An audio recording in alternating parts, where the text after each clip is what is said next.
be funny, but I left it all at home today. You can call me what you wanna, I ain't giving you $1 this time. I ain't gonna run away. You might knock me down, you might knock me down, but I will get back up again. You can call it how you wanna, I ain't giving you $1 this time. I ain't gonna run away. This time, this time,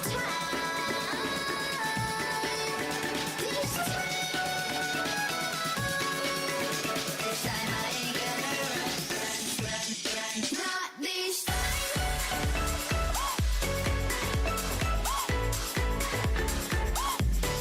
Not this time. Not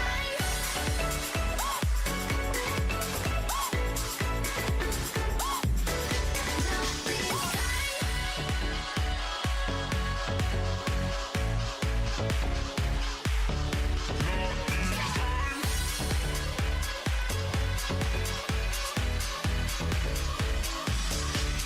Sorry, I ain't got no money. I'm not trying to be funny, but I left it all at home today. You can call me what you wanna. I ain't giving you $1 this time. I ain't gonna run away. You might knock me down, you might knock me down, but I will get back up again. You can call it how you wanna. I ain't giving you $1 this time. I ain't gonna run away.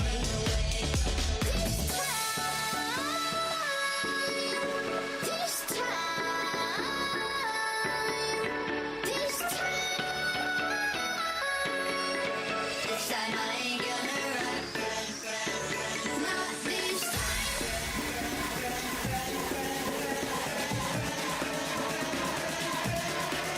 this time. Not this time. Not this time. Not this time. Not this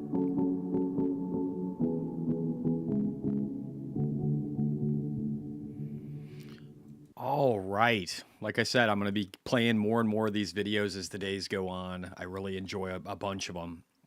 I hope everybody had a good day today. Lots to cover. I think Bitcoin is going to have an imminent breakout. My account didn't do too bad today, mainly because of CleanSpark. If you look down over here, it helped a ton. Iron did a decent job too, but really just doing amazing. We've got Russell small caps outperforming. It looks like up 0.11% on the day, outperforming the S&P and the Nasdaq by a significant margin. I think a lot of that is due to semiconductors just getting absolutely walloped on ASML news. We'll talk about that in a second. You can see healthcare taking a hit. You can see energy taking a hit. So that was a big driver of markets today. If we look over here, this is the best write-up I could find in regard to ASML. It is from Ivana Spear. She did a great job. It says ASML does disappointing results. Q3 bookings were expected at were 2.63 billion versus an estimate of 5.4. 2025 sales at 30 to 35 billion versus an estimate of 36 almost. It says what's going on? A competitive foundry dynamic, aka Intel cutting capex. Number two, limited capacity additions in Europe. And you know what I want to do? Actually, can I just do this real quick? Can I do this? I'm going to test this, guys. For you guys who have your headphones on, give this a second, okay? Give it a second. Hopefully this doesn't mess with you too much. I think I fixed the audio. Crossing fingers. Q3 bookings of 2.63 billion euros against EST of 5.39 billion euros. 25 sales at 30 euros, 35 billions against EEST of 35.94 billion euros. What's going on? 1. competitive foundry dynamic, also known as NTC, cut capex. 2. Limited capacity additions in memory, also known as Mu and SK Hynix are converting existing overcapacity for HBM.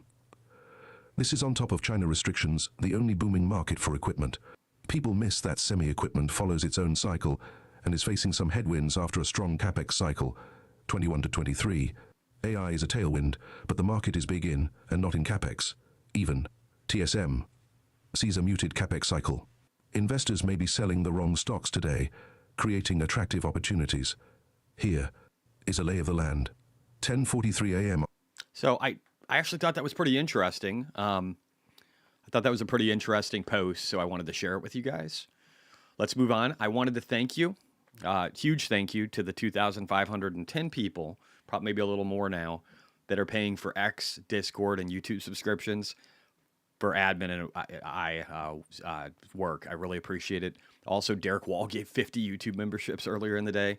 Huge appreciation for that as well. So thank you guys very much. I did want to add a couple of things that we're doing with the channel. So I corrected, hopefully, the audio issue. Was that okay? Can I get Trump's voice? I cannot, but I can get others. So if I click over here, I could have Snoop do it. Huge thanks to the 2,510 people. So again, let's try Snoop. Discord and at YouTube to support #admin wife and I's work. Also, a BIG thanks to at Derek Hall for contributing 50 YouTube memberships today. There you go. We'll go with Snoop. Maybe we could do mine, but I just feel like that would be boring. NVIDIA down 4%. Yeah, NVIDIA had a tough day. 4.4%. That's a lot of money. But I don't own any, so I don't really have a problem. Yeah, so things that we're doing on the channel. So I think you guys let me know, did the audio blow out your ears a second ago when I was playing it, or was it better? I've tried to correct it across all feeds. I think I learned what compressors and limiters are and figured out how to use them. Also, I've added that ad blocker. Thank you for the recommendation earlier. And anybody who missed the morning show, I added a CNBC membership that is over $40 a month to include additional videos like the one from the CEO, Sanjay, of Micron Technologies that we listened to earlier. So I'll have more content that I can bring onto the channel too. And again, I did. I also looked at Trueflation membership. We're going to be going over one of the posts that I did on there. That actually does appear to be valuable for the $19.99. So I don't get sponsored by any of these, but I'm signing up for stuff because, again, we're trying to make this better. Oh, hey, we got somebody we got to get rid of. Let's get rid of this guy. 1 second. I just got to get this fuck Israel guy out of chat. He needs to disappear and go the way of the dodo bird. So you guys give me 1 second. I always take priority on shitty human beings getting booted forever from my channel. So let's just get in here real quick and do that. And then we'll get to all the good stuff, okay? We just got to get rid of the shitty people. Got to make them go away forever. Forever, ever. Forever, ever. Let me get in here 1 second. I got to mute myself. I'm muted. Let me just readjust this so I can find this asshole in the chat. Let me refresh that real quick here, and then we'll go. Ah, here he is. Okay. All right. Bye, prick.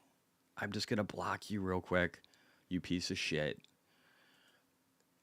All right. There you go. Fuck you. Good riddance to trash. All right. I'll just let that reload, and then I'll take out every post they did because they're fucking garbage, and we don't need them anymore.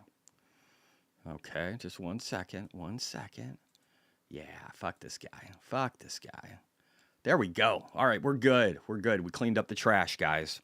Ladies and gents, it's all better now. Any idea when the Micron video is coming? Probably soon. We watched one today. So, I mean, you guys missed out on like 8 minutes of video if you missed it this morning, where he did. I thought Sanjay did a really great job showing how much money they're going to make from the memory that they have. And then also, again, their solid states and how they're needed for these data centers. So I thought he did a pretty good job of that. All right, let's keep going. So thank you, guys, very much. I'll keep working on the channel, and we'll keep making it better. I did want to talk a number of things. So one, I wanted to mention, don't worry about lowered earnings revisions. There were some posts going around earlier that are talking about how earnings revisions are going lower, and how this is bad and you should be scared. But I showed this earlier, and I'll just show it again right now. It says since May of 2021, stocks have gotten 19% cheaper. In May of 2021, the PE was at 33.1. Now it's 26.7, so it's 19% cheaper. Yet over that same time, stocks rallied 38%. How? Earnings growth, not speculation. So yes, we might be having future revisions down, but we're still doing really good even with revisions. So I just wanted to reiterate that for people that might have seen some of these headlines and been scared. Ignore them. It's just stupid shit and a waste of energy. And will we have to worry more about earnings in the future? Yes, we will. Do we have to do that right now? No, sir, we do not. All right, let's keep going. Oil today. Let's go over all the stuff here. So actually, let's take a step back. So real quickly, I will show you the SPX. So the S&P was down 0.76. Again, testing our trend line. Nothing to worry about. The NASDAQ also, again, extremely butchered. It's currently, it says down 1.37% on the day. It got a little more beat up near the end. It's still looking very strong. Peak volume underneath of us. Looks tight, but it did the worst out of the three. And then again, the Russell actually ended the day positive. It looks like only by 0.05%. But it's nice to see the small caps outperforming. I'm not going to lie. Let's look at the dollar real quick. The dollar went up just a hair. Nothing really. Let's look at oil because oil got smacked today. Now, it's only down 1.5% on the day. It actually got close to $70, but this is pretty significant because of statements from Netanyahu from Israel, or at least let's put it this way. We'll watch a video later talking about this too. I've got my own thoughts here. We listened to Kyle Bass earlier and him talking about it. But I do think that Netanyahu might have promised the U.S. government and the Biden-Harris administration, that he would not attack nuclear facilities or oil facilities for Iran, but I also think it would be really convenient to attack nuclear facilities right now for Iran without creating too much economic turmoil around the world, but really limiting their ability to be able to do, create nuclear weapons and do some of the other stuff that they don't want them to be able to have in the future, because then they can just go after them even more than they already are. So I do think that is something that you'll see that probably happen in the future. That's my take on what's going on there. All right, let's see what else we got here. Let's keep moving. We got ASML out of the way. We did the thank yous. We talked about earnings. We have a video here for bank earnings. Do I want to go into that right now? Yes, I do. We got some economic data. We got Tesla to talk about. We got a whole bunch more. SoFi bounce. Yeah, SoFi doing good. What about CleanSpark? How did CleanSpark? Let's look at this real quick before we go down that path. Let's just pull up the watch list. Let's go in here, sort it by percentages, and just see how things did today. So the VIX index did all right. Right behind that, though, CleanSpark up 3.89% on the day. Then it was TMF. Then it was BITX. Because Bitcoin, the 2X, Bitcoin was doing good. Iron up 2.25. We've got Cypher up 1.4. Again, Bitcoin up 1.35. SoFi up. TLT, Bitcoin dominance up. Just everything, honestly, the markets did pretty good. Tesla was up 0.2%. It could have been way worse. So I think it was a pretty good day today. I'm very excited about it. I'm not upset. Let me get caught up in some of these comments in chat. And then we can watch this video too, because I want to go over more information in regard to the bank earnings. I just want to make sure I'm not missing anything crucial. In Shadow 3D Child says, rest in peace to my 33 BITX 1018 covered calls. All right. Good luck, man. We'll see what happens. Maybe you'll get lucky. Martin Pillich. Hey, Jesse. Thanks for the market. Another market close. Anytime, brother. Kamawa wants to talk about talk and BITF. We can do that later. Disease Kodak, sub Jesse and crew. Daniel Dibb, is that Kamala Harris in disguise asking Jesse from some stock request, Kamawa?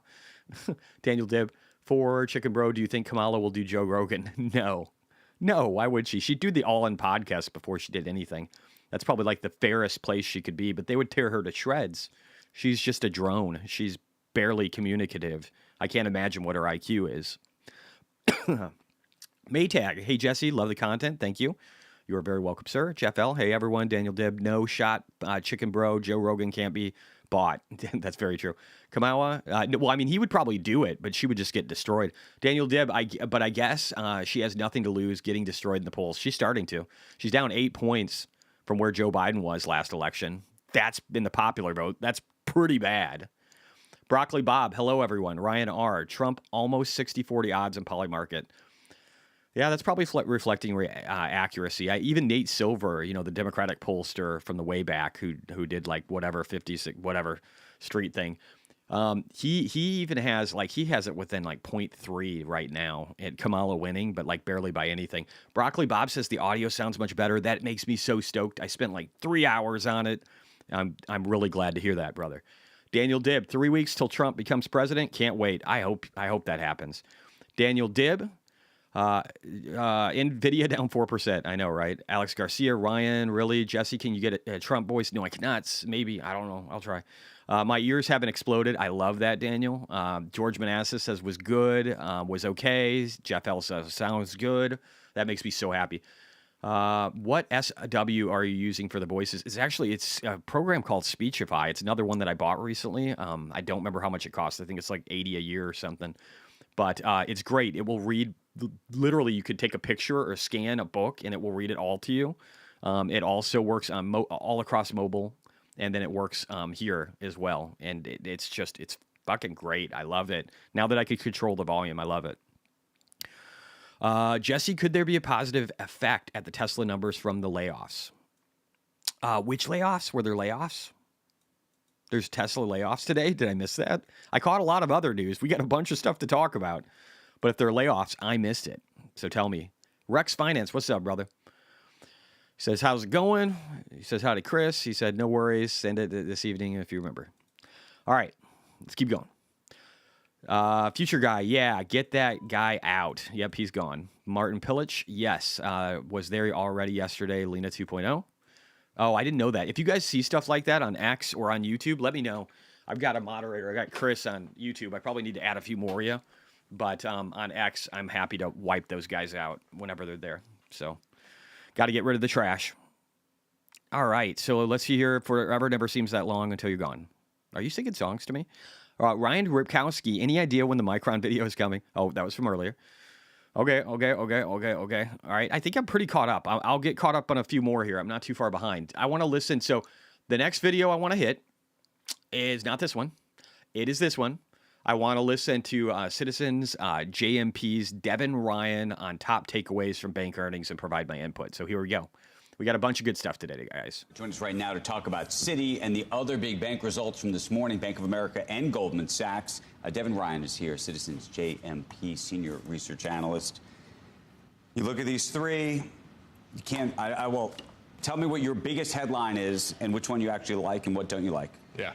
So I think the biggest headline is results are getting better. So people are beating on capital markets, trading, investment banking, and we think we're on the front end of that recovery. So 2025 is going to be a lot better than 2024. So that gets to the kind of the other question, what do we like? So we still like firms that are levered to capital markets. Goldman Sachs would be kind of the top one there. And then another firm that we didn't hit yet is Schwab that also just reported. That's another one. They're having a big pre-market move here. And that's one that a bank that we think has a pretty significant upside. Bank of America? Yeah, I think the results are good. You know, so right. more in line. Yeah, forget these banks. Get SoFi. And I think get Hood. Get PayPal. The net interest income story is going to be complicated. You know, rates coming down isn't typically viewed as a good thing or a great thing for banks. I actually think that as we get into 2025, what you're going to start to see is rates coming down. You're seeing deposit costs come down a lot. So banks are managing deposits. There's been a lot of cash sorting, so money going to money market funds. We're starting to see that slow down. And I think deposits are going to start to grow again. Yeah, we're not seeing money come out of money markets, which is fine, but we are seeing contributions to money markets being reduced.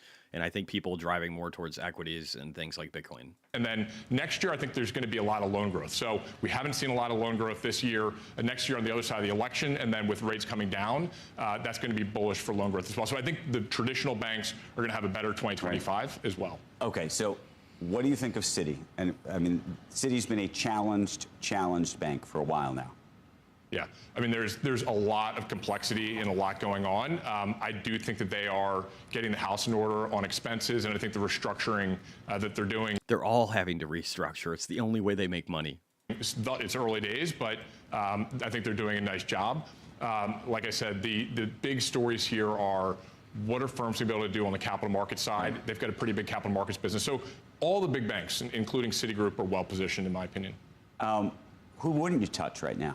Yeah, so I think the places that are we see the most risk are in the kind of lower end of the consumer. So you saw with Citi a little bit of the FICO, and we're seeing that play out, I think, across consumer finance. So I think you need to watch out there. And then commercial real estate's still going to be a headwind. I think most banks have taken pretty big provisions for that, but I think on the regional bank side, are we out of the woods on commercial real estate? We're not out of the woods, in terms of there's going to be more losses. I think that most banks have gotten pretty far ahead of the problem. So I don't think there's going to be a big shoe dropping, but I think that you're going to just see a lot more small nicks from that over the next year or so. I would look at big diversified firms with capital markets trading, and then firms that can manage through lower interest rates, which means firms that can grow deposits. And then, like I said, on the loan side, we actually think 2025 will be a better loan growth year. All right, that's not crazy. I think that's probably pretty in line with what I was thinking in regard to the banking sector. I like the fact that he sees, there's still being growth occurring, in the quarters ahead. Somebody asked, let's see here. What do we all think? B. Williams said, what do we all think of Palantir will be at by the end of the week after the pullback? I don't know. Palantir's not going to do great. I've already said this before. It's getting toppy, right? So if I bring this over to here and just show this real quick, and then we've got a bunch of other stuff to go over, so I won't go too in depth. But this is literally the zone that I've talked about retracing at. So I'm just going to take out this to kind of clean it up a little bit. But and I'll have to do this. So here's what I said I think it's going to do. I think it's going to trend down. It could bounce maybe even here in the 37, 36 range. Maybe it goes sideways for a while, and then maybe it bounces off of that, or it does another leg lower and ends up back testing this range. It would just be the perfect setup because it's a huge cup. And it's not just going to keep going up forever. I mean, it could. Here's the thing, though. I would rather see Palantir from a technical standpoint. I would rather see it break down now and establish a handle, and then you see this wicked measured move in the future. I would rather have it do that over the next 3 to 6 months, technically, than overshoot and then get knocked down from like the 50 level and then just trade down over here, because that technically would give it, a limitation to the upside. It would be creating this upper resistance trend line that isn't there currently because we're right at the breakout zone. So I would rather see slow consolidation under this, and then 3 to 6 months from now, see a break up for it to continue this trend and have to really have length behind it. But who knows if it'll do that? It could drop down now. It could try and overextend. If I was a Palantir person, I would hope that it underperforms over the next 3 to 6 months. That's just me. All right, let's keep going. Let's see what else we got here. Somebody's talking about drugs. All right. Oh, people are saying hi to Rex. Rex is a good guy. Lars Strand says, Jesse, can you please look at the weekly on the MACD for Bitcoin just for the fun of it? Love you, man. Sure. What the heck? We can do that real quick. We've got a lot of other stuff to go over, though, so we'll need to get to it. Were there layoffs with Tesla recently? Was there something I was missing, or was I just misreading what that guy was saying? Also, if you look here, so again, we've readjusted this bound to go to the absolute top to try and prevent it from looking at like a breakout, right? But now we're going to do something different. So we're going to play with this a little bit. We'll do the MACD thing in a second, okay? What I want to do now is I want to get an idea of whether or not we're actually in a breakout zone if you bring this down past the wicks and only do full body candles. So are we still? No, you're not. So either way, you're not really, because even in that circumstance, you're hitting the body right here, and then you're hitting this wick. So it doesn't really change much if you go down to candle bodies on the daily. We're still not quite in the breakout zone. And again, it wouldn't be crazy at all to do something like this, maybe literally until the election. And let's just do it this way. This wouldn't be crazy, and then moon after the election. It could totally do this. So I wouldn't get too excited about and I posted something earlier, literally talking about Bitcoin as imminent. When I say imminent, my time frames might be different than a lot of people's. Weeks to a month is imminent to me. So if it happens in 3 weeks, I'm perfectly okay with that. I wouldn't mind at all if it grinds in here. In fact, I think it would give Bitcoin miners time to outperform. And so I think you could see something where maybe MSTR chops to down, or miners just go up and MSTR stays flat. I could really see something like that in the future. And I think that would be pretty exciting. I'd be stoked about it personally. All right, so real quickly, in regard to economic data. Inflation details for Canada were kind of mixed. Canada looks pretty weak. New York Empire State Manufacturing Index for the United States for the month of October looks weak at a glance. But if you look at it this way, there's this massive impulse to 11.5. If you neutralize it with this 11.9 and just combine it into like a zone over here based on time, you're really still trending up on this Empire State Manufacturing Index, almost into positive territory. So I'm going to look at it as that, an anomaly that is being corrected from what happened in September. So not as bullish, but still not bad.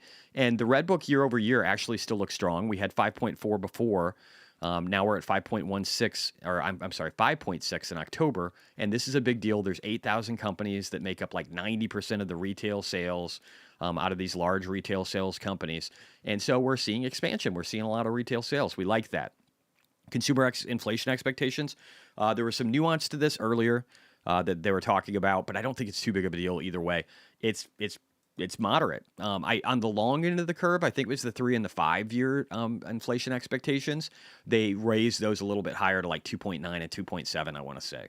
But again, I don't think that's a bad thing. I think that we're going to be higher for, like people say, higher for longer on rates. This is what I mean by higher for longer on rates. I mean like rates maybe in the 3s. I could see that. I could see some kind of leveling in the low 3s. Something like that for inflation expectations in the future. Because, again, we've got debt to service. We got more money printing. It just leads to a higher baseline. I'm sorry, it just does. All right, so that's it for economic data. Let's see what else we have here, if there's anything else I'm missing. We talked about earnings revisions, bank earnings, economic data. And we could still expect on the CME, the only thing that really changed for the Fed Watch tool is for November 7th, roughly 3 weeks, right around election time, we now have a 97.5% probability of getting 25 bips. So that's perfectly in line. It's exactly what I want to see. And then now 25 more bips in December on the 18th, 5 weeks later, is 86% probability. And I think both of those things are good. They're very in line with my expectations. All right, so let's go back. I do want to talk about Tesla. So again, if there are layoffs, let me know, guys. Let me know. I got to look at chat here, so let me know. But here's what I know about Tesla today, and it's all pretty good. So Tesla receives a government approval in Germany for the Gigafactory Berlin expansion, which will double production capacity to 1 million EVs per year, making it the largest car manufacturing company in Germany. I love that. Actually building cars in the country. So they're going to have more. And there was another article I was reading earlier where like they were getting flack from a union because they fired somebody but then they also made 500 temps permanent employees. Whatever. It's all fucking noise. This is the signal. The signal is that they're doubling in Germany. Not exactly a dying car company. Now, speaking of car company, let's just look here. This says this is not a car company. It shows a new Cybercab that won't have a steering wheel in it or pedals or anything. That will drive itself around and wirelessly charge itself and be cleaned by a robot. Tesla Semi that will be able to drive in fleets in the future. You could maybe think about this. Here's the way I think about it. I think about it maybe having supervised driving, but there's a train of these that are on this, and there's one person in the lead of it, and the others are set to follower status, and so the other two trains are semis basically end up following this primary driver. So you have one driver and you're getting 3 loads delivered at the same time. I could see something like that happening in the future where you can like connect them and disconnect them pretty easily from the chain and maybe spin them. And again, eventually just driving on their own. Maybe they just go that route. But you got robots. You got the Cybervene or whatever Elon was calling it. You've got the Roadster. You got the Cybertruck. You've got the energy division for the house and the power walls. You've got the mega packs and you've got the charging infrastructure. And it's becoming insane. And I think people are just you gotta focus on what this company is bringing. It's bringing a lot. So Matt Smith earlier said, this slide is from 2024 shareholder meeting. Cybercab and RoboVan were unveiled, but one other car still remains a mystery. I suspect this will still launch next year with minimal warning to avoid the Osborne effect. I think that's exactly what's coming. Now, some people are going to say this is the Roadster, but why would they hide it? And why would you just put coming soon or something and have the Roadster off to the side? Why would you hide the image? It makes absolutely no sense. It also looks like it's a compact vehicle. Maybe there is a version of the Cyber Cab that has a steering wheel and other stuff, and that's going to end up coming first, and then they'll do this one. Maybe it's the $25,000 car. I don't know, but I do agree that they're probably trying to avoid the Osborne effect. And I love, Whole Mars here said they actually mentioned in the earnings deck that it's starting production in the first half of next year before the Cybercab, but everyone seems to be ignoring that, basically the $25,000 car. So it looks like we've got speculation here turning into maybe we aren't fully understanding what is going to be happening for their product launch, and we're all worried about, them not giving enough concrete timeframes when that's exactly what they're trying to do. They don't want to give us that. They don't want to give us that because it would be fucking stupid to. All right, I'm doing really good at not cussing, but I will let a few out. I'm trying that way at least the editor doesn't have 120 like the last video, because it makes it really hard to work these videos when you have to take out 120 cuss words from them. It's not great. So anyway, I'm trying to get better from that regard just to save myself time from editing.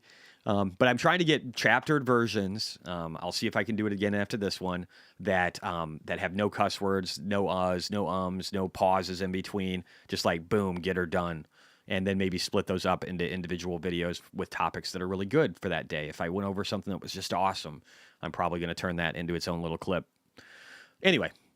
Also from Germany, I said, Germany is even worse than the POTUS when it comes to unions. It says Tesla Giga Berlin in hot water with IG Metall after firing a union worker. But again, they actually did hire 500 temp workers. This is all fucking noise. Don't worry about it.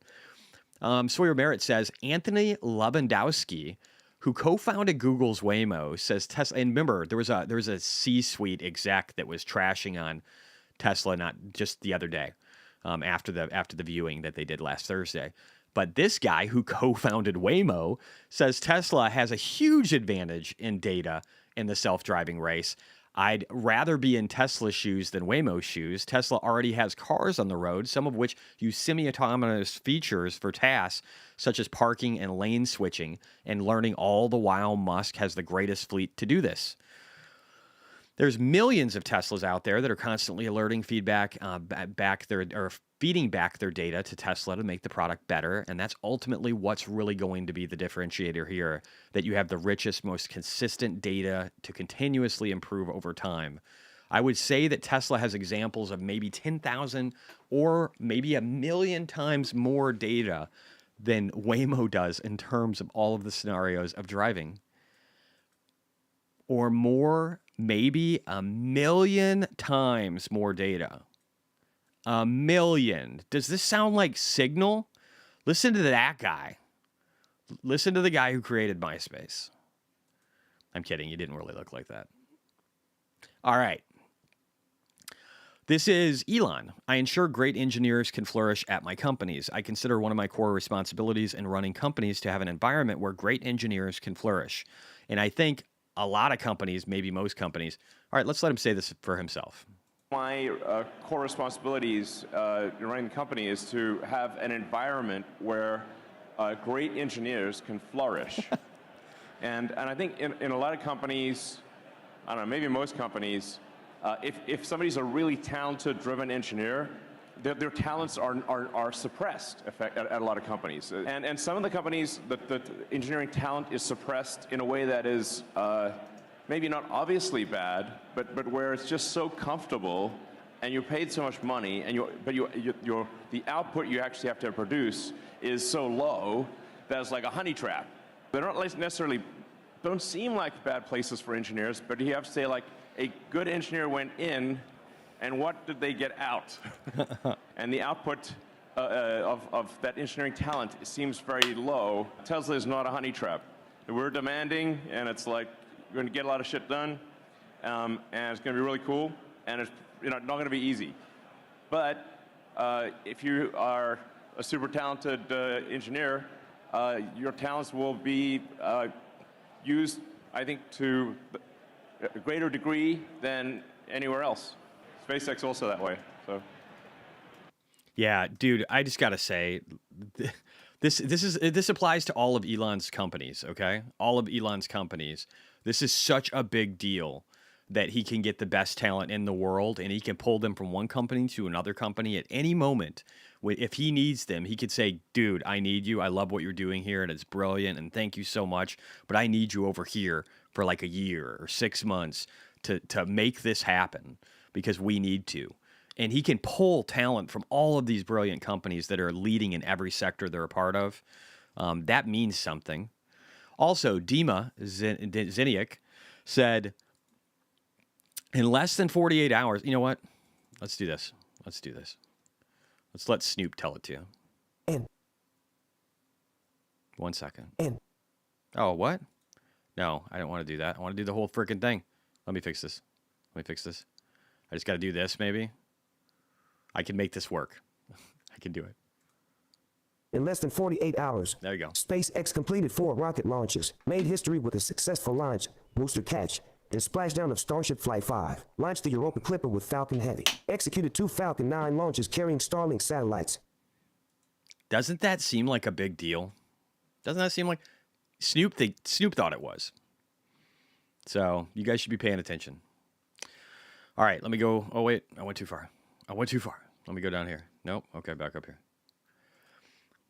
So again, pretty amazing stuff here. Oh my God, I forgot about this one. Look at this. Eric Voorhees just posted this. Imagine if Trump came out with a policy to provide forgivable loans to white people. Every media outlet would label him a racist, a fascist, awful human being, but swap Trump with Harris and white for black, and it's acceptable. I love that post, actually. I'll put that on here. Thank you very much for that, sir. All right, so yeah, again, whole point, SpaceX, Tesla, everything Elon touches, super amazing and wonderful.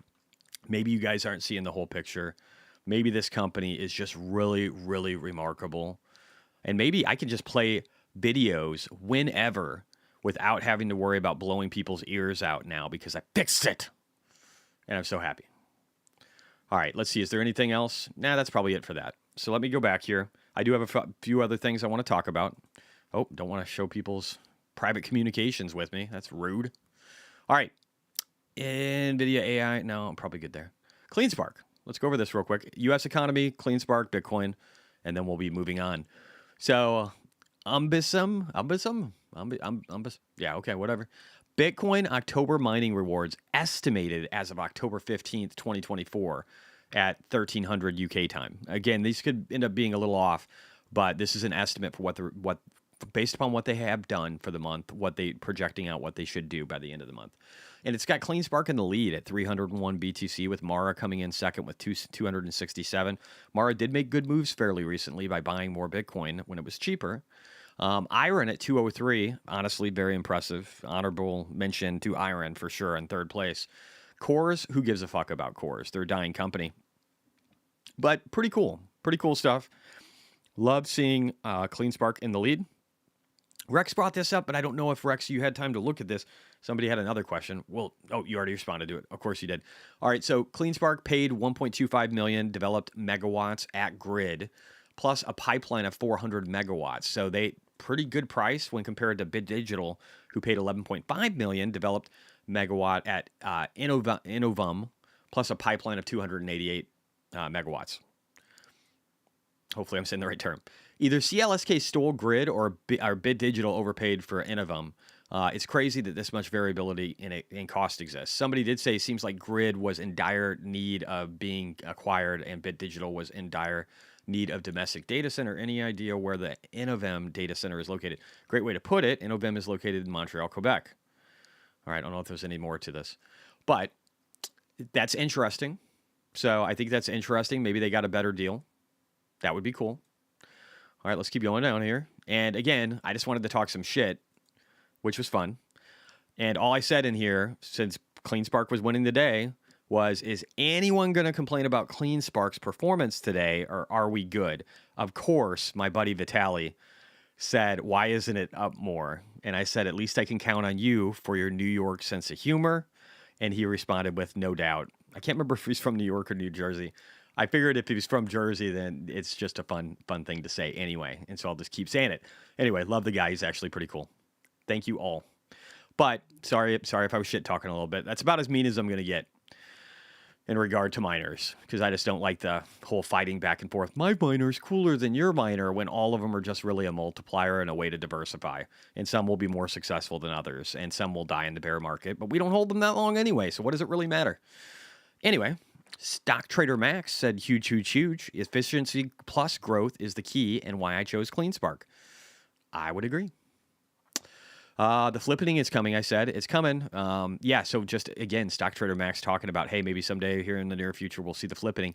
We do know that CleanSpark is still shooting for 50 exahash in 2025, and right now over 30. So that's pretty cool, and doing the most mining.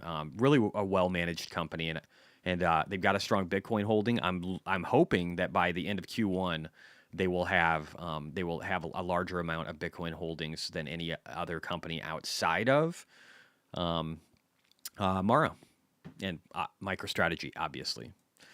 But yeah, so I'm hoping that's the case. All right, let's go back here. So we're done with that. We've done CleanSpark. Let's just double check U.S. economy, make sure there's nothing else I missed.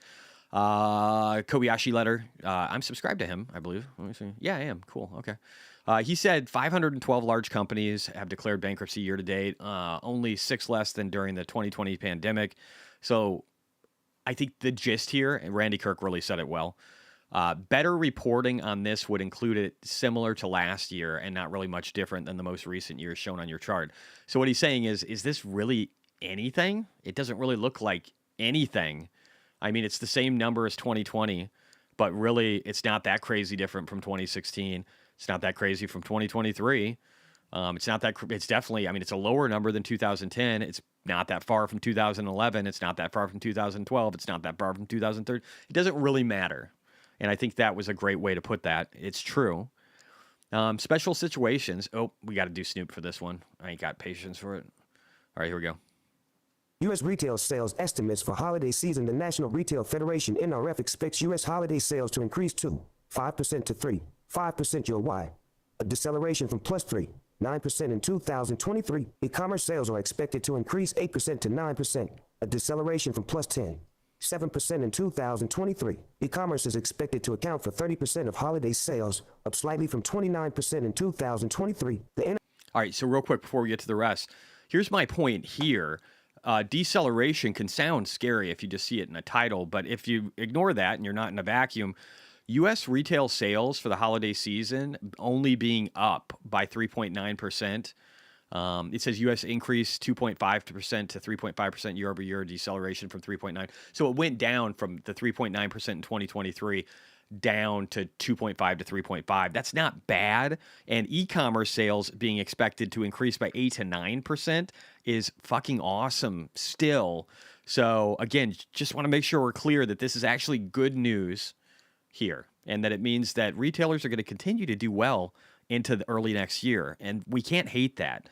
The market doesn't collapse under that. NRF expects consumer spending to be supported by a strong job market and wage growth. The NRF expects retailers hire 400,000 to 500,000 seasonal employees in 2024, down from 509,000 in 2023. One-time factors that could impact this year's holiday sales include 1, a shorter holiday shopping period, 2, hurricanes Helene and Milton, and 3, the U.S. presidential election. The NRF defines the holiday as November 1st through December 31st. So that was kind of interesting. I thought that was an interesting read. Wanted to pass it on. Also, my buddy Income Sharks, he said they never let things look bad going into elections. So the S&P is having its best election year since 1936. So Income Sharks is maybe a little more pessimistic than I am, but I do agree with his statement. They don't do that. They don't allow bad things to occur before an election. This was a subscriber-only post on X. I thought it was a good one. So I actually have a counter thought to my friend Seth Golden, which is rare. He said, is there any cash on the sidelines? Yes. Is that cash usually deployed into equities or bonds after starting rate cuts? No. Goldman Sachs, history does not lend much support to expectations of cash to equity rotation. Costin's research shows that since 1984, over the first 3 to 6 month and 12-month periods after the Fed begins cutting, flows into money market funds are greater than equity or bond funds. Now, here's my argument. We're not actually seeing that right now, We're not seeing that right now. And then also, let me just go to my actual response. So I said, oh, you know what? Snoop can say it. Will this time be different? I believe one strong difference between now and previous time frames is that the money printer did not go BRR until after we hit a steep BRR. recession, whereas now, we do not wait. And the monetary side of the house, along with central banks around the world, are already doing their part. Next comes fiscal Congress next year. But a very important note here, the benefits will be much greater if a real Donald Trump wins the House, Senate, and presidency. Because at that time, the fiscal side can really juice the markets while lowering the size of markets. It shouldn't say size of markets, the size of the government. So we can reduce the size of government while juicing the markets. And again, everything is pro-growth. No taxation on Social Security, no taxation on tips. Again, pulling manufacturing back, giving huge tax deductions, extending his corporate tax credit, making it better. Everything is just expansionary in what he's trying to do. And so we could see M&A activity and venture capital just explode. And plus, just from a regulatory standpoint, there would be it would be rocket fuel. If you want rocket fuel in the markets and in the economy, he should be the person you're voting for, is my opinion. All right. There were some other things in here, but I don't know if there's much else we really need to cover. Let's see. Good morning with good news. Growth rates skyrocket from globally. Oh, just renewable energy. China triples to 3,207 gigawatts. India quadruples to 350. Still a very low number, but lots of growth. And the USA more than doubles to 500. We need to increase energy exponentially. We probably want this thing to be 2,000 years from now. We want to be incredibly competitive on the energy front, especially with all the AI and everything we're going to be pushing for renewable infrastructure and electric cars and robots. We're going to need massive amounts of energy. You will see this number get a lot bigger for the United States in the next 5 to 10 years. It's going to be fucking huge. And people that might have missed this earlier, I'll just say it real quick. So JD Vance talked about how China is making up such a massive amount of manufacturing, how we need to bring that back here, how we need to use tariffs in order to be able to do that. And if we use tariffs, we're basically fighting China against using human slave labor and just incredibly deflated wages for the bottom cohorts of their economy, which is probably like, I mean, honestly, their middle class is almost non-existent. It's like 60, 70% of the country really is in like that poverty range. At least 50% in extreme poverty. So you just have to remember these numbers. And here were some of the ones earlier that were saying that earnings revisions are going down and that, you know, the world's coming to an end. And then Zero Hedge, he's super biased towards the right. He hates everything. Biden can do nothing right. And all the data points to them being bad. And again, it's just like I try to separate my politics from data like this because I think you need to look at it objectively through an investor and somebody running a business and trying to be profitable and trying to work in capitalism. Like that's how you need to look at things when you're investing. But Zero Hedge, it said another quarter of zero earnings growth for the S&P 493. And again, that's a weird statement to make because when we look up here, right here, we can see that earnings growth has actually been pretty sick because the PE ratio, price to earnings, has actually went down over time, even though the stock market's up 38% over that same period of time. And we know that cash flow is very, very positive, especially for the big boys, and that margins are really high, and that there's just a lot of money they're pushing up the average of the P&E ratio too. So it can go a lot higher, in my opinion. That's probably the only thing I really care about in here. Let's see. Oh, yeah, and again, this. Earnings revisions are the most negative since 2022. I like Lance, but that's just too bearish and stupid. All right, let's go back. So, let's go to the Bitcoin section. We got Hood stuff. Oh, tomorrow, guys. Hood. Tomorrow, what do you think Robinhood app is announcing tomorrow, says Vlad Tentative. Don't miss the Robinhood Presents live stream on 10/16. I don't know if I'll end up doing a live stream. It depends on time. But this should be cool. This could help the stock. I'd love to see it. Again, I think we can go to 32, 33 pretty easy on this one. So we'll see what they offer. Also, unusualwhales.com said Hood potential $6 million adding ad this morning. Check open interest Monday. Fascinating. Good morning. It's a new dawn at Robinhood. Say it back. And again, this is just some of their teases into what's coming next. So I think all of that's cool. I'm very excited about it. What do you guys think it's going to be? Throw it in chat. Let me see. I might have had something on. There's a couple things. I said this will happen regardless of political party. It says U.S. mulls capping NVIDIA AI chips exports to some countries. This is obviously going to happen. It's going to happen. It's going to impact ASML. It's probably going to impact NVIDIA. There's going to be a number of chip makers that are going to see a reduction in revenue while supply chains try and figure out how to circumvent what's being done. And the U.S. government is cracking down on a lot of the loopholes. So they'll be able to get some in through black markets, but it's going to be real hard, I think, in the future. Otherwise, shipments just won't go through some countries. So we could see some revenues drop just from lack of China exposure in the future. You have to realize that. China taxing ultra wealthy. We already know that from yesterday or this morning or something like that. ARGT, Argentina. So Elon Musk, this is from the Secretary of Innovation with Argentina. And he said, Elon Musk, you can count on Argentina to move forward with SpaceX projects. Our country is now open to the world, and our vision is to build based on the ideas of freedom. A future focused on technological innovation is in service of humanity's well-being. And it says, Ian Miles, that's just beautiful, first off. It says, Ian Miles posted this. This is lawfare war against Elon Musk, looks like, and they aren't hiding it. The California Coastal Commission voted 6-4 to reject SpaceX proposal to increase Falcon 9 launches from 36 to 50. And they did this based on, they were Democrats that voted against it. And they said that he's being too political. And so they're penalizing the world and all this innovation because of his political stances. Very odd for that to be an okay thing to do. But that's the world we live in. So, whatever.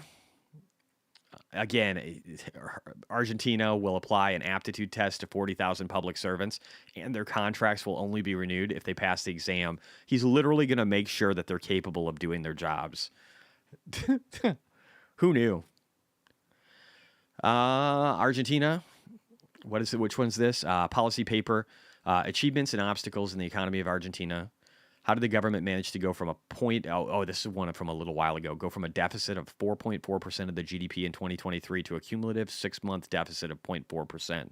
So this shows how badly their deficits were in previous years. Just really bad numbers. The last one was 8.4%, negative 8.4%. And now this time they got a budget surplus of 0.4. It's just crazy that they're able to fix this. This economy is just beautiful.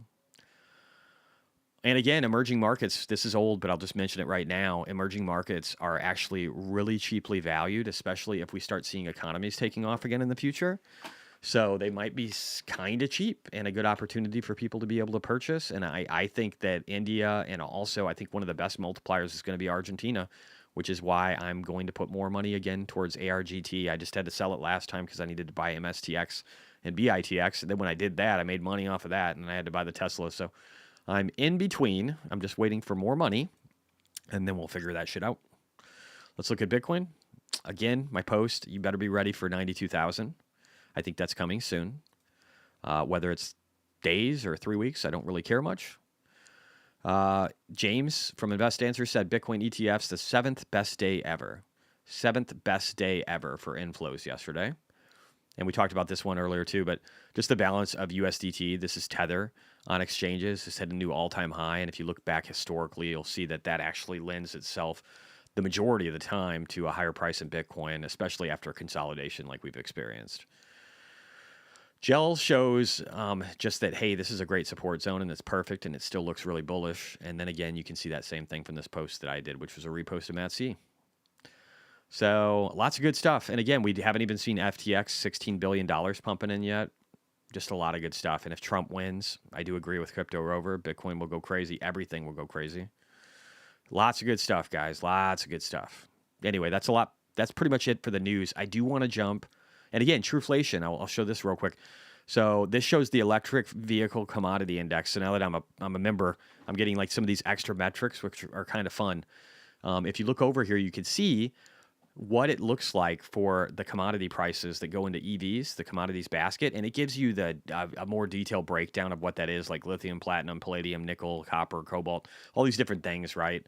It gives you the different percentages that they're weighted, but they're showing how things got really crazy in 2022, into 2020, late 2022 for these prices, but look at how much they've come down. So really, and this is probably only going to get cheaper. So Elon's got it easier as time goes, not harder. The next thing we're going to do, and I'm going to use this as an opportunity to refill my coffee, is to listen to Flex CEO Ryan Peterson talk about holiday shopping, because that's going to be really important going into Q4. So I want to hear his thoughts on that. I'll be right back. Retailers have nearly a week less time between Thanksgiving and Christmas versus last year, and coming out of port strikes and hurricanes that snarled supply chains, the holiday sales season is starting earlier, well, at least than usual. Joining us now, Flexport founder and CEO Ryan Peterson. Ryan, great to be here with you. So already had this short shopping season. We've got a lot of inventory in there. It seems like retailers sort of need to discount, but not so much that consumers hold off on buying. It could be a tricky situation. Definitely a strange season. We've known about this potential port strike all year. That contract, everyone knew was up for renegotiation. We did have a short strikes, but people planned for what might have been a much longer strike. And there's a lot of inventory in stock. We surveyed Flexport's customers. We're one of the largest providers of international freight solutions in the country. We surveyed our customers. Almost 80% of them say they have either enough inventory or too much inventory on hand because they were planning for potentially a longer strike. And so you may see a lot of discounts and other offers here to try to clear out this inventory backlog. And maybe they won't need to bring over as much, which I guess could affect your business. That's interesting. So that could actually be impactful to China, as there's more inventory than people expected in some of these areas. So even maybe, and if they're having to discount to get rid of excess inventory, so maybe the margins will tighten for some of these retailers, but at the same time, it won't really matter because it could still be positive for markets, right? There could still be strength there. They're just being forced because they oversupplied and had too much in the warehouse. There's another part of your business That'll be interesting to see. I want to talk about some more is the last mile logistics biz that you bought from Shopify a little more than a year. I guess it's been almost a year and a half now ago. You made some cuts initially when you came back as CEO. You've recently made some more cuts. What's tough about that business right now? What are you trying to get done? Actually, that business is doing great. We recently kind of brought it closer together with our international business, and we were able to find some savings there as we did that. But that's always a very competitive market going in, and people sign long-term deals here, and it's very sticky. Loop? Like you sign up a customer. This is the core of your e-commerce operation. It's not something people just swap around where your international freight, hey, you can use a new container provider every day and your business is probably okay. Your fulfillment, you really want to get it dialed. So longer sales cycle than we're maybe used to on the international side of things. But once you get the customer, they're very loyal, they're sticky if you do a good job for them. Ryan, it's Morgan. I want to go back to Shalak said, Jesse, have you seen the latest All In podcast? One segment is about cargo pollution. Was cool. I know. Wasn't that so goofy? Yes, I did see that. It's just funny that cargo pollution was helping cool the ocean and help with global temperatures. Isn't that just goofy? And we got rid of the pollution and now it's worse. Oh, gotta love it. Complicated ecosystem. the inventory buildup, pre-strike that you were just talking about, and this idea of, getting ready for peak season earlier than usual.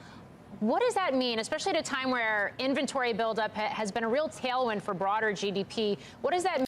So this did loop once. I won't subject you to it more. All right. So access to capital will profoundly impact the performance of AI-related companies. I wanted to listen to this one from earlier, too. So I'll play this, and then I've got one more video after that, and then we're good. It's just, it says Israel's never had a greener light to target Iran's nuclear facilities. And this video is after there was a guarantee from Netanyahu saying that they wouldn't do that. So again, we're very much in political season right now. We've got 3 weeks to an election.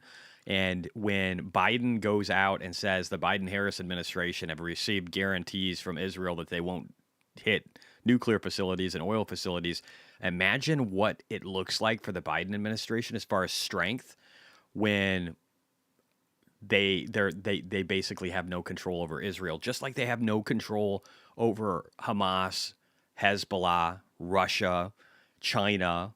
They just show no strength whatsoever on the global stage. So it's not going to be pretty, in my opinion. All right, let's listen here to how capital is going to profoundly impact the AI. New York City's tech landscape has thrived in recent years. One company that's played a huge part is MongoDB. It transformed from a small startup, I remember when it all began, to a key player in the global tech ecosystem, powering applications for some of the world's largest enterprises. Joining us right now is David Cherry. And after these videos, guys, then we're going to go into stock requests. He is MongoDB's president and CEO. He is celebrating his 10th year as CEO. So first of all, congratulations on 10 years. Thank you very much. In the job. Great to be here. You're not just a gig worker. I was going to say in the gig, but this is not really just a gig anymore. I want to actually get into what's going on at MongoDB, but in terms of the larger tech scene in New York, there was always this view that Silicon Valley was going to turn into Silicon Alley. Did it ever really happen? Well, actually, interesting enough, a lot of people were skeptical that you could build a company like MongoDB in New York. It's a deep technology company. There's a lot of, I would say, consumer and advertising technology companies built in New York. So when MongoDB was started, there was some skepticism that could you really build a... Well, your founder was a former advertising man who sold possibly the most important advertising company to Google. That's correct. There were 3 founders from DoubleClick who started MongoDB, and I wouldn't be here if it wasn't for them. And then they brought me in 10 years ago to help build the business. I joined when we were roughly about 40 million revenue, 250 employees. And today we've grown. And the view was you couldn't do this in New York because? Access to talent, access to capital was limited. You think the access to capital would be everywhere? Well, in the venture business, it was a different era 10, 15 years ago. I tried to start a company in the late 90s here and then moved it to Boston. And but I think things have radically changed. One Talent, Amazon, Google, Meta all have huge offices here in New York. Obviously, access to capital is second to none, as well as customers. You walk out the front door, I stare at my customers. Some of my largest customers are 10, 15-minute, subway ride or a walk, and so it's amazing. And from Is this an advertisement? New York, I can take a flight and get anywhere in the world nonstop. Here's a New York question. Did you ever think about moving to Miami? Because I was going to say, as we've been talking about COVID, and there was a whole view that the whole world was going to change and nobody was going to go to the office anymore, or they just live wherever they wanted to. And then New York was a super expensive place to do business. No. So I felt the...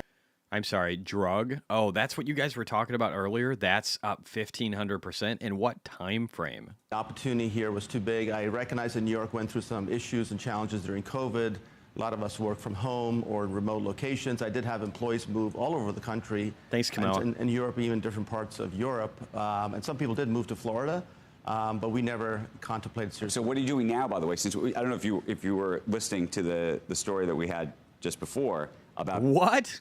Forcing people to still... I'm sorry. Sorry if I yell. I hopefully that still doesn't blast ears. I think I've got it all fixed. But drug went up 1,500%. I got to stop this video real quick. We got to look at this. This thing went up 1,500% today. What the fuck? All right. I got to see this. Sorry.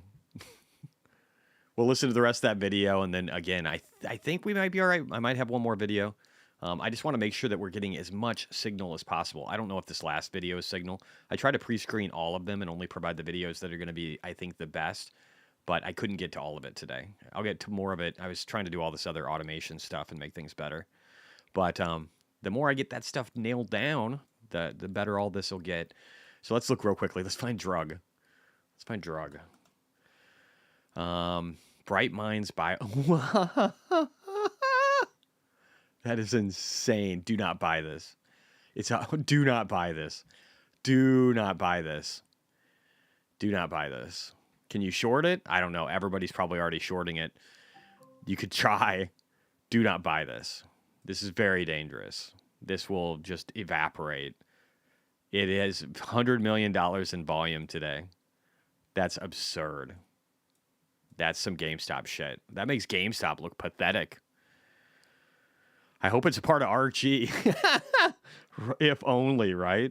That would be great. I don't think I saw that on my ticker. No, they're down 1.67% today, but we're in a good consolidation zone. But imagine if we did get one of those on ArcG. If ArcG doubles, I make so much money. I get like a 10x the underlying, man. Especially if I add to it. But that's crazy. That's nuts. Okay, let me get back over here. Let's go to this one. It seems like they're just advertising New York City tech scene, but let's see if there's any value here. Stellantis back into the office. We were also talking about Amazon. Obviously, has now got everybody back to the office 5 days a week.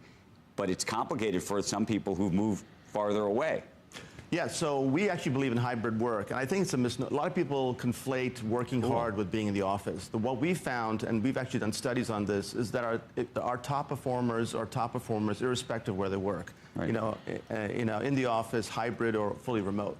Where there are issues is our lower performers. We do see more lower performers that are kind of in the remote category, and so the onus is on the leadership to really make sure when someone is not performing to the levels expected that they take quick action, either to remediate the problem or ultimately decide that they're not going to work out. I do not like this guy. Is there any real fucking value in this? Talk just to you about your own business and the transformation of it. I'm thinking Microsoft and the like. But you've had people like which obviously NVIDIA has done great and probably generated 140% of the profits in the industry. There's the model layer, and you just mentioned a few. There's obviously OpenAI just raised $6.6 billion and seems to be separating themselves from the pack. They have. But do you think it occurs at the higher layer, and what happens to the middle layer? Because some people think that the middle. Bring themselves to the juries. There's no question agents are going to work, and the jury's still out. Yeah, I don't care. Fuck all that. Sorry. That video's just not interesting enough. Let's listen to how Israel maybe got the okay to attack nuclear facilities. Our next guest says he thinks Israel should seriously consider focusing on destroying nuclear capabilities. And then we'll be on to stocks, which would only benefit the U.S. and its allies. Joining us right now is American Foreign Policy Council Senior Vice President Elon Berman. Good morning to you. So we have this report on one end. We have Bibi Netanyahu on the other end, effectively saying maybe we'll do whatever we want. And then we have you. What do you think should happen, and what do you think will happen? Right. So we're trying to triangulate between three different things here. First of all, it's clear that Israel has to retaliate because they can't afford to enshrine the current status quo. Right. Israel and Iran have fought what is effectively a shadow war, a Cold War for the last 2 decades. But this has been typified by targeting of proxies, targeting of potential individuals. But up until this year, there's never been this direct country-on-country violence. We've now seen Iran fire ballistic missiles for the second time. So this is already a much better video. He's 100% right about everything he said. On October 1st.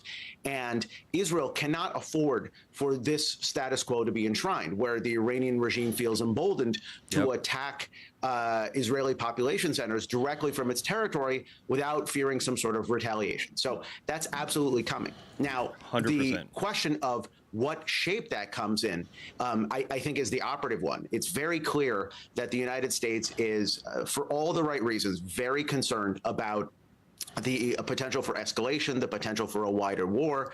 But there's also the nagging question of the Iranian nuclear program. This is something that has bedeviled U.S. policymakers and policymakers in Jerusalem for about a quarter century now. And Israel has never had a greener light from the international community, not to destroy the Iranian nuclear program, but at least to do something to set it back a little bit, because the real danger, both for Israel and for the United States, or to destroy it, is this regime that's currently in power in Tehran getting this capability at this time. So here's the question. If you try to destroy any part of this, and some of it's above ground, a lot of it is below ground, A, is how successful you think such an effort would be, and B, what kind of retaliation then Iran takes? Right. So those are two, I think, very important questions. On the first front, I think it's a little bit of a straw man to say that the nuclear program is so complex, so distributed that Israel can't get at the whole thing. That's, by the way, absolutely true. But that's not the job. The job here, and in past historical iterations, remember, Israel is the only country in the world to have denuclearized 2 other states in the past. both in Iraq in the 1980s and in Syria in the 2000s, they were not getting rid of the whole program. They were just demolishing enough infrastructure to set the program back. And I think that's going to be the job here as well. It's not a wholesale sweep. It's what the Israelis call mowing the lawn. Okay, now, so let's say they go and do this, and they're successful. They're going to. If you are the leadership in Iran, what kind of retaliatory efforts do you therefore take against Israel, against potentially allies? I mean, one of the things we're hearing is that Iran is calling the leaders of other countries in the Middle East, including Saudi and others, saying, you let... So, yeah, they're threatening their neighbors, but I want to be very clear here. So Iran has shitty S-400 land-to-air missile systems that are supposed to be the most advanced things that Russia has. And they couldn't see anything when Israel flew its jets in. U.S. jets that they own now for years. But flew their jets in and then unloaded large bombs all around the country, across all nuclear facilities and military installations, like all the major ones. They didn't blow them up. They just dropped bombs near them to say hi. And the country of Iran couldn't do anything about it. So they didn't even see them. They didn't shoot at them. And then they played it down the next day. So even though people had video showing big explosions, they played down like nothing really happened. So Iran can't do a lot at this stage, and it would behoove Israel to wipe out whatever they need to wipe out to set them back greatly.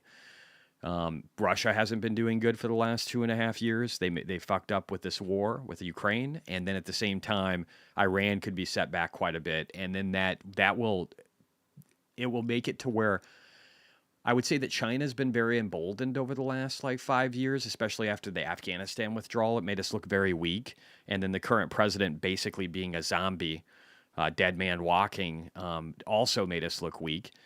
But and then I would argue that Kamala doesn't make us look strong, but we've seen all these setbacks in their campaign, again, in Ukraine, and then also with Iran trying to attack Israel through these proxies, through Gaza, through Hezbollah, through all these different countries around them where they have terrorist installations that are funded by them. And it's not working out. You saw the pager thing. They blew up a bunch of people that were Hezbollah leaders, and then they got the next leader and the next leader. I think they killed 3 leaders in a period of weeks. I wouldn't want to be the 4th. If anybody was trying to recruit, I wouldn't want to be that. Israel is very powerful in the region, and they will decimate Iran, the leadership in Iran. And they're messaging to the people that this might be coming. But Netanyahu is not going to back down. He's just not. That's not who he is. So this is going to be an interesting event in the future. Let's listen to the rest of this 4 minutes, and then we'll go into stocks. You let these folks use your airspace in any way, we're coming after you too.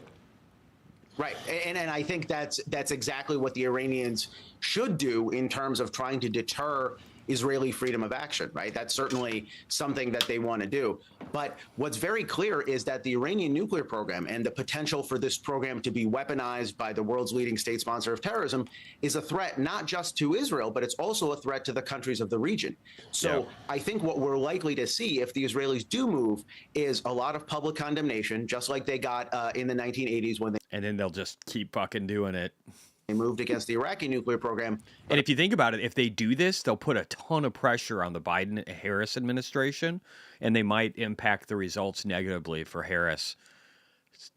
You got to think about all the dominoes that fall from this, guys. Think about the chess moves that could happen in the next 3 weeks. But a lot of private congratulations, just like they got back then. And just speak for just a moment. And look, everything's a trade-off in life. Everything's a risk. Right? That is, we're all just playing trade-offs here and going back and forth on the risk. What is the risk that there is a meaningful retaliatory effort against Israel or somewhere else where lots and lots of people get killed? Right. Yeah. No, that's absolutely a real risk. There's no margin in minimalizing this. But the reality exists, right? The reality of the threat posed by the Iranian nuclear program exists.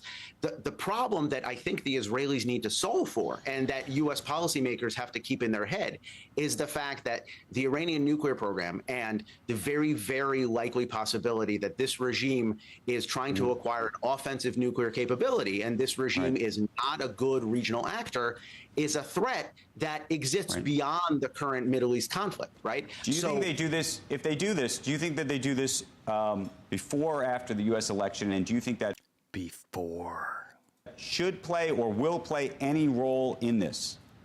I think it will, for sure. But I don't think it should. And for a very simple reason. Every president of both parties since the Iranian nuclear program broke out into the open in 2003 has said that Iran shall not, should not, and cannot go nuclear. I think that that priority still remains. The question is, what are we prepared to do about it, and what are our allies prepared to do about it? That's something that the next president, whoever it is, will have to confront when they come into office. And what Israel is doing has to be seen in that context as well. Yep. Yeah, this guy's really great. We heard that because Israel is going to retaliate, that Iran knows they got to move, and that they were right on the cusp anyway, and they could do it in a matter of weeks if they had to. Did they? And if that is true, that there's a fixed amount of time that Israel has to move to prevent that from happening, aren't we there already? We're already there. Do we know? I think so. Yeah. No, I think that's absolutely right. And in fact, what we've seen over the last year has actually, I think, reinforced for Iranian officials that they have to move, and they have to move quickly, irrespective of what Israel does. Because in the last year, since the horrific campaign of terror carried out by Hamas on October 7th, the Iranians have figured out that they tried to change the game in the region, but they haven't been able to do it in conventional terms. In fact, the U.S. military is back in the greatest force strength since the Second Gulf War, and they need some sort of game changer. And that's why more and more Israeli officials are convinced that Iran's about to break out and sprint for the bomb. That's the context that they're operating under. Yeah, they probably should operate under that, and they should be ready. I 100% agree. Anyway, let's move on. I'm going to pause this. Let's start rolling through some stocks here real quick. Let's look at MicroStrategy. Got punished a little bit today, I think. Let's pull this up. Down 3.67. So people that were in that 2X fund were probably down, 7.5. And then it's down another percent in after hours. So didn't fare terribly well out of the minor list. And let me just go over here real quick. Should probably put more into this, but again, percentages here. So we got Bid Digital up 8.21% with their acquisition news. CleanSpark up 3.89 in second place. Wolf 2.67. Iron 2.34. Cypher 1.4. Bitcoin at 0.51, Riot at 0.34, Mara down 0.35, Bitfarms down 3%, Hut down 3.4, and MicroStrategy down 3.65. Why are all these down? Why are these up? This is what fucking happens. This is just things moving at different times. That's all it is. That's all it is. I'm pretty sure you touched on BITF, but I probably missed it. Any thoughts on the recent performance and your thoughts over the... I think it has a great opportunity to do a lot better in the next 3 to 6 months, and that it's a very small cap and that it could outperform greatly because it's only... What is it? Let's look at Cypher. Let's look at Cypher and Bitfarms. Cypher is a $1.44 billion company. What is Bitfarms as far as size? Let's just look here. Bitfarms is 840 million, so it's really tiny. It's half the size of Cypher. And if we look over here on the chart, we can look at, let me just go down here. Let's get Bit Digital right now. Bitfarms. So we can look at Bitfarms, and we can see that the company has a decent amount of Bitcoin that's growing, 1,147, even though they've had to sell a little bit. And that they have a hash rate of 11.3 exahash, and they're still shooting for 21. So it's a good thing that they have this growth model. I think all that's good, and they're fairly efficient. When you look at Bit Digital has a $436 million market cap, so it's super tiny. It's half the size of Bitfarms, just about, or a little bit over.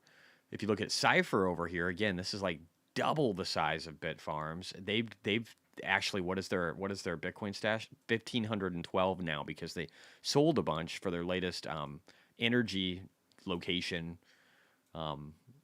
purchase, and that sucks because they sold Bitcoin to do that, and I think that's really stupid. But we've got Bitfarms at 1147 right now for total holdings, and then we have Cypher at 1512. So again, they were doing a lot better, and now their stack has gotten a lot smaller, and they're sitting at 9.3 exahash, and Bitfarms is at 11.3. So honestly, it seems like Bitfarms is doing better. They've got a higher goal. They're getting close to the same stack now, and they're like half the size of Cypher. So to me, Bitfarms seems like a really good deal. But I mean, maybe I'm looking at it the wrong way. You guys tell me. Give me your input. I'm down. Whatever. Anyway, that's that stuff. Let's jump over real quickly and just take a glance at Tesla. And you know what? We should look at Bitcoin real quick too. Bitcoin's still sitting at 66.4. Again, wouldn't hate it if it did this for the next several weeks. Tesla, down 0.26%. It could roll over. I'm leaning on it rolls over to the 200 range with earnings. I think it would just be really eloquent, because then on the daily we would be oversold. We would still have a higher divergence here, probably. If I just change this real quick here. Can I do that? Yeah, let me just see. So we could still, even with that drop, I think, maybe it's close. I think it would be close, just based on timing and when the week's going to print. If we don't drop until like next week, which is probably when it would be because of earnings, theoretically, we should be just a little bit higher. And so we still got this bullish divergence to the upside, I think, by that time. We'll see. But we could still have a little bit of a divergence to the upside. We'll see. Maybe it doesn't. Maybe it goes down. We lose this divergence. Either way, though, it's probably like close to flat, which again could be marking of a bottom. And I think it would make tons of sense to have this thing drop down to the 200 range and then go higher. And I hope it happens. I wouldn't mind either if it drops down even further. If we get into the 190s, I would take that in a heartbeat. And if we zoom out, let's just see what we have for total volume. Sorry, let me just do it this way. So if we zoom out here, we could still technically be in like almost a double W bottom over here. Again, this one's longer, but something close to that. And then even if we drop down in here to like the 200 range, and arguably, I mean, you wouldn't want to go much beyond 194. You'd want to stop right here. And if you did that, you could still essentially be in a pattern where you have an inverse head and shoulders. This is what I was talking about earlier. So I hope that's the case. But you got to remember, my bias is hoping that it drops more since Bitcoin's looking good. But if Bitcoin doesn't go up and it drops more, then I don't know how much I'll capitalize on it. So we'll see. It might not do exactly what I want it to do. It's possible. All right, let's roll through it. So PayPal was down today. I'd still say it's in really good shape. I mean, if we just look here, let's just get rid of the bottom stuff real quick. Let's zoom in a little bit, and I'll get rid of this little line here just because it's taking up space. Yeah, this looks good, right? This looks great. We got a higher low. We've got 4 higher highs, and we're pushing up against the $83 range where we hit that next fib. If we can just slowly get our way up there and then just bounce off of it for a little bit, I don't think it'll take long to get into the 90s. So I still like the price action on PayPal from a technical standpoint, and the fundamentals all look great. Can't wait for earnings. Let's keep going. Be humble, be great. I'm pretty sure no, that was you. Silas, do you have a top messages or all messages come in from YouTube censorship, and your YouTube X integrated feed is greater today? Oh, maybe I do. I've got top chat. I've got live chat, fan funding. Let me see here, top chat. I had it on top, I guess. I don't know if it defaulted to that or if I put it on it, but I'm on live chat now. If that answers your question. Anyway, Hood down 0.74%, down 0.2% in after hours, but I think it still looks strong. We're building up this little volume profile under here. If we got any kind of chop down, I don't think it would go much lower than maybe like 24 to 23. But I don't think that has to happen at all. It looks strong. Maybe the announcement will be good tomorrow and be a driver, or maybe it'll be a sell the news event. I don't know. We'll find out. SoFi And then we'll get to your guys' stocks. Up 1.4% on the day, down 0.25 in after hour. Still looking pretty good. Maybe we get smashed down if the markets continue to drop, but SoFi still looks strong. Square up 0.2%, down 0.24% in after hours. This still looks like a pretty strong pattern, though. We'll see. I still think we could be testing up into the upper 70s here soon. Palantir, again, we talked about a little bit earlier. This is a great rejection point. Maybe it can go higher. I doubt it. ARKG, we already looked at that, but it's still just grinding down here. I do expect that to roll up. Maybe it's not until the next quarter. I haven't looked at Flux in a while. Let me just hit this. Down 2%, so still looking rough, but honestly, higher lows across the board over here. So this thing could still go up. I don't think it's horrible. This has got some hope. So maybe if we fall, I don't know if I'll end up buying more. I've got to have something actually go up consistently to where I'm making a bunch more money, and then I can do it. Yes, problem solved. Okay, so I just had to change it to live chat. Sorry about that. All right, yeah, so this would be the fourth touch. That would be a great point to probably buy and then see this thing grind higher. This is just a pattern that wants to blow up higher. If you look here, just from like this to this is basically a bull flag. It's basically a bull flag. So this is a great indication of wanting to go higher. All right, that's it. Let's look at your guys' list. And I don't know if you... Oh, okay, there you go. I see Kamawa's.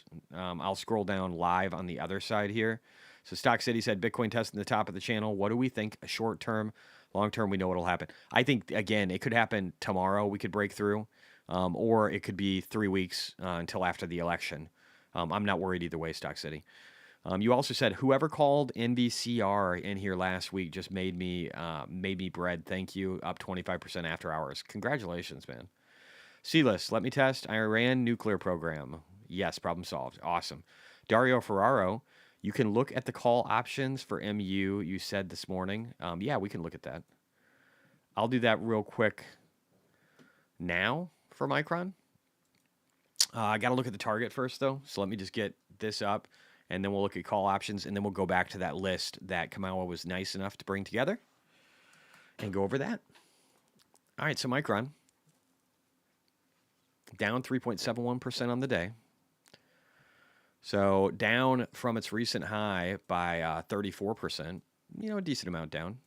For it to get to what it would be probably its next move higher, if you're just drawing this line here, would probably be 170. So you got 62% upside, I think, on this one. So let's look at actual. Let's go over here, and we'll just pump in the stock symbol up here for MU. And this is on NASDAQ.com. And then, oh, it's just got this quantitative crap. I think I needed to do it down below. Let me go over here. So I think you need to do it down here. So MU, gonna hit enter. And it wants me to allow ads. No, thank you. So over here under options chain, now that we've pulled up Micron, you can click on that. And then I'm going to go out a ways. Boy, they really do want those ads to be on for this site. I'll have to give it to them. They're being a real pain in the arse. All right, so we probably want to go. I'm going to go like January 2026. I think that's a pretty good time frame. And I'm going to do all moneyness. And then for a target price, I did all moneyness because I want to be able to go out a ways. I'm just going to look here and see what kind of options interest we have. And what did I say we could go to? I think it'd be pretty easy to go to 150. 150 is a pretty good target. Next target is like 170. But let's look over here at which one has the greatest amount of option interest in that range. Looks like the 150 at 2,900 is a pretty good one. It's got decent volume today too. So that's the one we want to roll with. So we're going to remember that. So 150 for the January 2026 for MU. So we're going to go over here. And we're going to put MU in here for Micron. Then we're going to go select option. And then we're going to go to January 2026. And then we're going to go to that 150 where we like the amount of open interest that was on the contract. And then I'm going to put in a number that was probably like more likely for me to actually do as like a starter pack. So I'll do like 40 maybe. 38,000. That's a pretty good starter pack for me to play around with sometimes, or maybe even 30 contracts. Anyway, so we'll just put the max up here for now to 170 because I don't think it'll go above that in the next less than a year and a half, 15 months, 16 months. So let's just do the math here. So If this thing skyrockets between like now and March and it gets up to that 140 range, then you get 120% off of a 32% move, which is almost 4x. That's not a bad number. If for some reason it got all the way up to 170, let's say by like March of next year, you could get 312% off of a 63% move. So again, that's almost 5x. So these are pretty good returns. For Micron, you do get a good multiplier, but here's what I wish. I wish it was a little less steep so that you were still in the money at percentages that aren't too crazy. It's a little bit of a sideways instead of the curve that I would look for. Now, that said, what is Micron's actual... This is an important part, too, that I kind of skipped and I shouldn't have. So I'm going to look up Micron financials under here and see where they're sitting. Are they cheaply valued? And I think they are, if I remember correctly. Yeah, they're 12.2 forward PE. So we've got estimates that maybe the street doesn't believe, but they look like they're going up pretty decently, and some of the highest EPS levels that we've ever seen. Little bit of selling recently. Institutional ownership's pretty flat to a little bit down. Short interest is up, but it's only like 3%, not even. So it's not really even a thing. And stock-based comp is 2.75% of revenue. It's not that bad for share dilution. And the revenue looks good. I mean, I think this is a cheap company right now. If Sanjay is right about what, or Sanjay, sorry, not Sanjay. If he's right about what they're going to be able to accomplish and he's not over boasting it, we could actually see some good numbers here. If they get net incomes around, 2.6, what is it, billion? Is that right? If they could do anything like what they had in 2022, 2021, that could be very interesting for the price. And really, really start helping things out. Because again, these prices, look at it over here, guys. Over here, so in 2021, we were over here in the 91 range for this company in 2021. And if we just look over here, that was over here. We were making like 2.2 billion for revenue, and people were really excited about the company. Now it's only 887, but if it gets back up to those revenues really quickly with this really low valuation and the narrative for AI, if that starts to pick up, this thing could go up a lot. So yeah, it could be kind of an interesting play. I mean, maybe it could go higher than 170. What is that? Maybe it goes up the next leg. But again, we have time for it to happen. So this is 2025. So let's say by 2026 is the end. So let's say, yeah, right over here. Yeah, it might happen. So what if it got to the 190s? What would that look like? Not saying that this would, but again, these are asymmetric bets.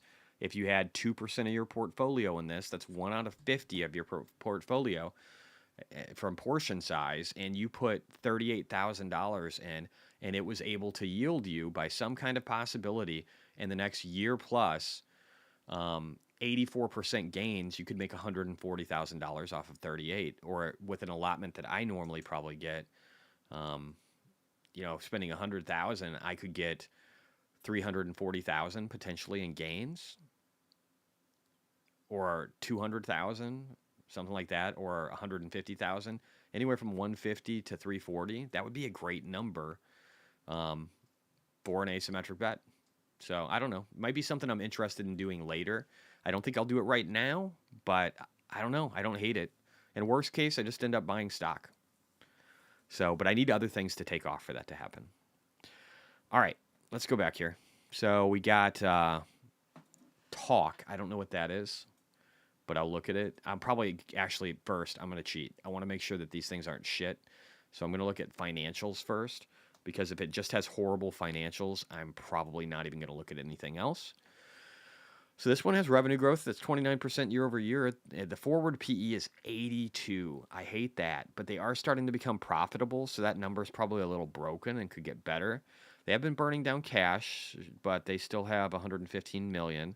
And if they're not losing any money and they've got positive cash flow for the first time last quarter, what are their estimates? Their estimates are maybe being positive by Q1 of 2025. EBIT's still pretty right over here, but revenue estimates going up. I don't know. I do like that they've been buying more than selling for insider trading. I like that institutional ownership is growing.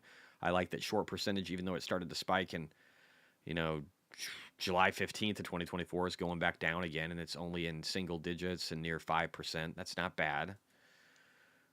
Stock-based comp is what? 6.75. I like this divergence where you're seeing operating expenses going down and revenue going up. If they can maintain this pace, this could be an interesting stock, but they really need to get to net profit and stay there for a quarter or two, and then I'd be more interested in it. But I'm not totally right now. I would want to see it do better. All right, so let me see here. Tesla just transferred 225 million of Bitcoin to unknown wallets. Is that real? Alex, is that real? Micron is a big source of pride in Idaho. Cool. Micron almost broke back in the early days, and Simplot bought into it from Idaho, the potato people, and had made billions off of their investment. Cool. I'm glad they saved them. XLF, new all-time high today. Financials showing strength. I agree, Oak. Silas said, but historically, Micron has had the biggest boom and bust. Yeah, that could be true. But again, if all these major data centers are going to be using their memory, and then he also indicated that the phones nowadays with AI, he thinks are going to need his memory. So maybe it's not all bad. Anyway, talk. What was the next one? BITF we already went through. Hood we went through. MicroStrategy we went through. Enphase we did not. Let's go to Enphase. So I think Enphase, people were trying to say that this was going to go up a lot. I don't remember who said. Oh, was it James that said this was going to happen? I don't know. Anyway, it dropped 9.5% today, or 9.3%. So that sucks. Again, I just don't know the business model here and whether or not it's actually going to do well.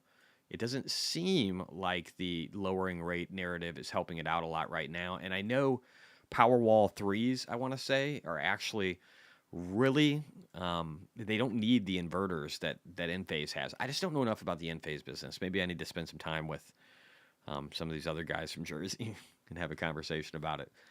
I don't know. We'll have to see. All right, Enphase, so what was the next one? Enphase, MU, call options, we did that. SoFi we did. Celsius we didn't do. We can do that real quick. And then that drug one. We can look at the financials on the drug one. Yes, we can do that. I don't remember if we did that. We can do that. SMCI, CleanSpark. Okay, so SMCI too.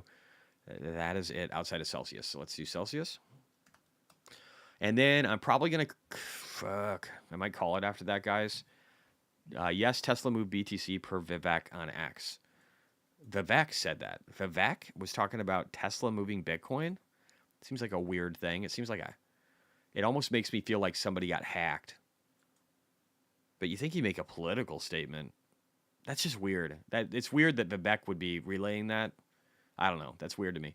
So again, Celsius on the weekly time frame is over sold, and it has been going back to August, early August. And so it's grinding in here. It could move higher. It's down roughly 2% in early market and then after hours. So, but it's got, I think it's got 230% upside if they can make shit happen. What is the PE again on Celsius? I think it could still be a little richly valued. But again, I don't know. Their numbers look good on their financials. So we'll see what happens. But 33.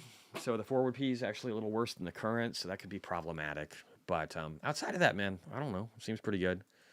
And I think I'll skip SMCI because I need to go to the bathroom and haven't done that yet. And I made it a whole hour and a half. So I think I'm going to end it here, but I will do this, guys. I'm going to give you I'm going to give you the Bitcoin obituary part 2 coming up here, I think. Oh, nope, I guess this one. Nope. All right, anyway, let me go back one. All right.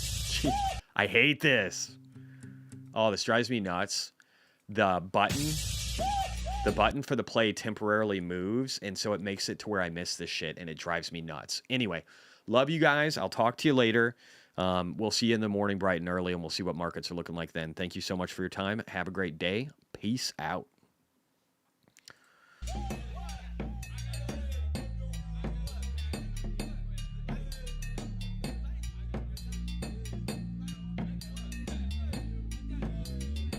Look. I'm back like I'm picking up luggage. Accra be my home and I love it. All our treasures are buried in rubbish, so we keep hustling, looking for nuggets. We got youth on the streets, me mugging. You could say our demeanor was rugged. Some go hate cause it's hard to show love here, cause our egos are weak and they love fear. So we choose to retreat when the love nears. But we love God, that's the bigger drug here. And these bastards, they're the biggest thugs here. Amen's what I say to the cashier. They should pass me my cash. I don't count, I just feel on the bag. Cause if you know money, Charlie, you go no money, Charlie. You go suffer on the streets with no money, Charlie. This is life in the crowd, just normally, Charlie. Yeah, Charlie, now I have to cool down, cause the voice in my head's just getting too loud. I need to think for a minute, cause the city that I live in is vivid. Only the politicians are committed, the privileged are the only ones admitted. Police exist, but crimes are permitted. These are the facts that the news keeps omitting. These are the tracks that I lay in my written. So I would appreciate if you would take the time and attention to open your mind and listen. This is my vision whenever I close my eyes, that we would unite, kill pride, reach for the skies, the black star, bringing the light to the night. Survival, survival, survival. Man go easy, man for chop, nigga. Survival, survival, survival. Man go easy, man for chop, nigga. Survival, survival, survival. Man go easy, man for chop, nigga. Survival, so boys make war like that. Man go easy, man for chop, nigga. Not easy for here. It's safe to say there's a reason to fear. Close your eyes and your vision will clear. Imagine if we would rise and build with our peers. What if your success didn't cause much stress and your love just made you hate much less? Would you trust more or entrust less to the people you claim that you love best? See, we talk too much and we act less. That's why the whole place is in a damn mess. Cause I lied to you, cause you lied to me. I hustle and cheat for a chance to eat. Even the vegetarians get beef with peeps, and always about the G's. Money, cash, homes, the things we they chase. God knows, say mono they here. Phone intina boys are couple bosia. On Baba no enfa ko money busia. O tune for make us say no here. As some with the mechanicia. See, we all the home, but if we they steal from ourselves, tell me who go survive. We sell all the truth, so now we live with the lies because we need to survive. Survival, survival, survival. Man go easy, man for chop, nigga. Survival, survival, survival. Man go easy, man for chop, nigga. Survival, survival, survival. Man go easy, man for chop, nigga. Survival, so boys make war like that. Man go easy, man for chop, nigga. This is where my heart is. This is where my art lives. Man go easy, man for chop, nigga. Yeah, GH. Every day. Man go easy, man for chop, nigga. Survival.